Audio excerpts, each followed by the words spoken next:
ছোটোবেলা থেকেই মায়ের হাত ধরে নীলষষ্ঠী ব্রত পালন করা, বাবার মাথায় জল ঢালা, ঝাঁপের মেলা দেখতে যাওয়া, এই সমস্ত কিছু আমার কাছে এক অন্য রকমেরই অনুভূতি সৃষ্টি করে।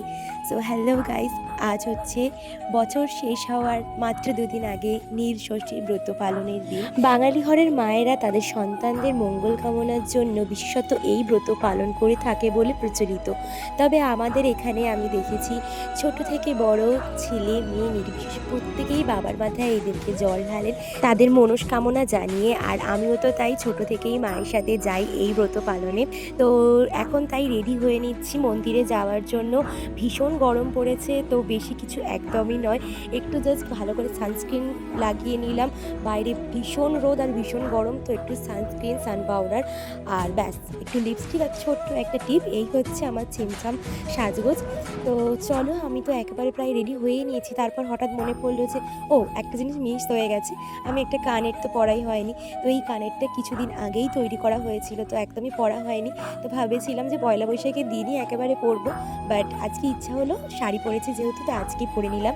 তো এই যে দেখতে পাচ্ছ, আমি, মা আর দিদিভাই বেরিয়ে পড়েছি। যাওয়ার সময় একটু আমাদের বাগান থেকে কিছু ফুলও তুলে নিলাম, তারপর 3জনে মিলে বেরিয়ে পড়লাম। এতদিন তো আমি আর মাই শুধু যেতাম, এখন দাদাভাইদের বিয়ে হওয়ার পর থেকে দিদিভাইও প্রত্যেক বছর আমাদের সাথে এই ব্রত পালনের সময় যায়। তো 3জনে মিলে বেশ আনন্দ করে বাবার মাথায় জল ঢালতে চললাম।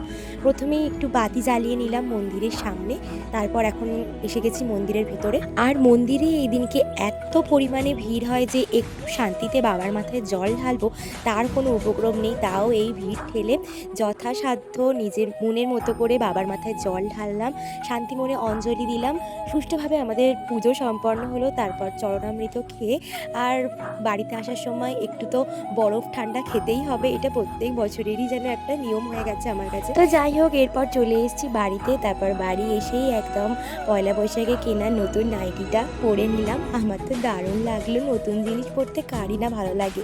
তারপর এইদিকে দিদিভাই করেছিল বাতাসা লেবু দিয়ে শরবত, এই গরমে একটুখানি যেন তৃপ্তির ছোঁয়া পেলাম।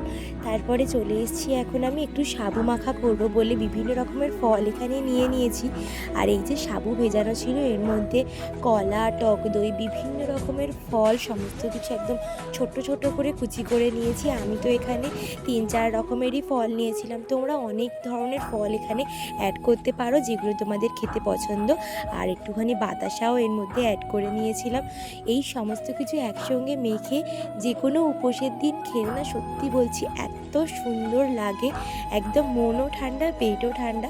তো খেতে তো দারুণ হয়েছিল। চলো, আজকের মতো ব্লগটা এইটুকুই। ভালো লাগলে লাইক করো, বাই।